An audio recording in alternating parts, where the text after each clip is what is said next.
J'ai décidé de commencer une nouvelle petite série qui s'appellera Les anecdotes ou les histoires du saltimbanque.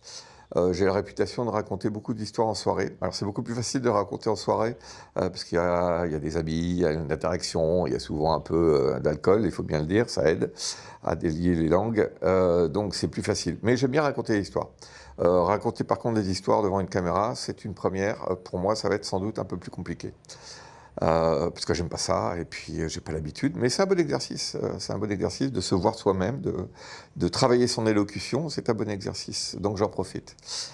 Donc première histoire, ça se passe en 2014. 2014, janvier 2014, j'ai un grave accident de moto. Je me fracture le bassin et je me retrouve sur un lit d'hôpital. Sur ce lit d'hôpital, je commence à écrire un livre qui s'appelle le bandana, qui a été publié, qui s'appelle Le bandana bleu, conte d'une promesse, sur mon premier voyage en Afrique en 2003.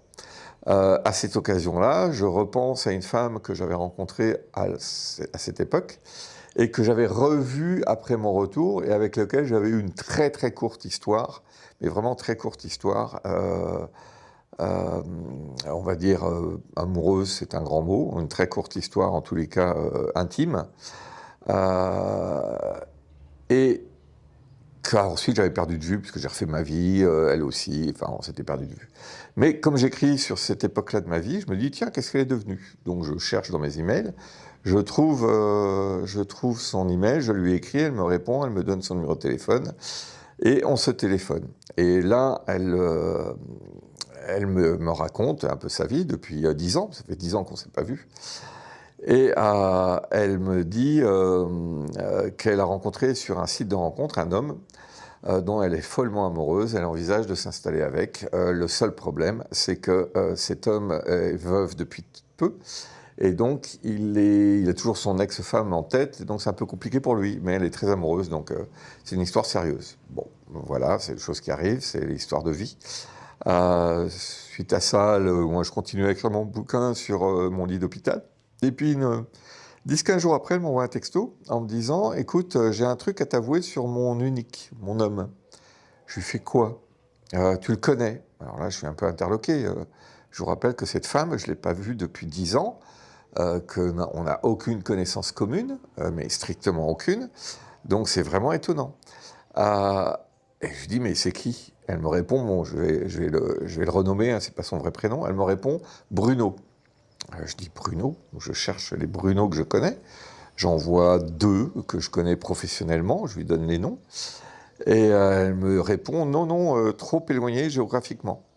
Alors là, je suis plus qu'étonné, et surtout interloqué, et surtout dubitatif. Je ne comprends pas sa phrase. Et puis d'un seul coup, ça fait tilt dans ma tête. Alors, je n'ai pas réalisé tout de suite, parce que cet homme-là, effectivement, je le connaissais, mais ce n'était pas un ami, c'était plus quelqu'un que je voyais régulièrement. C'était une connaissance, et c'était mon voisin, c'est-à-dire la maison à côté de la mienne. Et là, je suis resté scotché, je lui ai dit, non, me dis pas que tu as rencontré mon voisin, la maison à côté de la mienne, sur ce site internet. Eh bien, si, c'était exactement ça. 10 ans après que ce soit connu, elle avait rencontré sur les réseaux mon voisin de palier, on va dire. Donc voilà, ça c'était ma première petite anecdote. J'en ai d'autres, des histoires de coïncidence, j'en ai plusieurs. Il y en a une que je raconterai dans un premier épisode qui est vraiment extrêmement hallucinante, mais je la réserve pour le prochain épisode. Voilà, merci.